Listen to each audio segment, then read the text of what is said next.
ก็รู้สึกว่าความสุขมันผ่านไปไวพี่น้องเนาะแป๊บเดียวแบบว่าสิได้กลับไปสู่งานอีกแล้วไปหาเงินอีกแล้วพี่น้องนี่แหละความจนมันน่ากลัวเด้พี่น้องเนาะความจนมันเฮ็ดให้เราต้องแบบว่าดิ้นรนสู้ดิ้นรนแบบว่าหลายสิ่งหลายอย่างพี่น้องเนาะก็เลยมาบอกยายเลยพี่น้องเนาะมาบอกแม่เฒ่าอยู่ลาวเอิ้นว่าแม่เฒ่าเด้อพี่น้องคืออยู่ไทยก็เอิ้นว่ายายเนาะเอาเชื่อว่าหลายคนก็เป็นได้พี่น้องชีวิตในวัยเด็กเฮาก็คนหนึ่งที่แบบเติบโตมากับยายไปซี่นะก็มีความผูกพันกับยายหลายพี่น้องแล้วก็มื้อนี้เฮาก็สิได้มาบอกว่าหลานสิไปหาเงินเด้อสิไปป่าแล้วสินะพอบอกก็ยายก็น้ำตาก็สิไหลน้ำหลานบาดนี้พี่น้องนั่นแหละชีวิตพี่น้องเวลาเฮากลับบ้านมานี่เฮาก็คนหนึ่งเลยบ่ได้อยากกลับไปใดแต่ว่ามันก็คือหยังเขาเว้าเนาะความจนมันน่ากลัวเนาะถ้าเฮาบ่ไปหาก็บ่ฮู้ว่าสิอยู่จั่งใดคนทางบ้านหรือว่าครอบครัวเฮาแบบซี้นะคือมันหลายสิ่งหลายอย่างพี่น้องในยุคสมัยนี้หั้นนะก่อนสิเดินทางไกลเนาะก็แวะมาให้ยายผูกแขนให้อวยพรให้แบบซี้นะเพราะว่าตามความเชื่อของคนตามชนบทเวลาเฮาเดินทางไกลๆแบบซี้ก็พ่อแม่หรือว่าญาติผู้ใหญ่ก็สิผูกแขนมัดแขนให้แบบซี้นะพี่น้องเนาะก็สิประมาณนี้แหละพี่น้องจำเป็นต้องไปแหละพี่น้องเนาะเพื่อครอบครัวเพื่อคนข้างหลังแบบซี้นะเฮาก็ถือว่าแบบโอ้หลายอย่างอยู่พี่น้องทั้งแบบว่าคิดฮอดลูกนำแล้วก็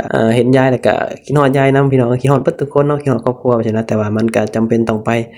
สู่ไปหยังเนาะไปหาเงินหาหยังอย่างน้อยเฮาก็มีเงินมีหยังส่งมาให้ทางบ้านได้แบบว่ามีอยู่มีกินก็ต้องสู้อะพี่น้องเนาะ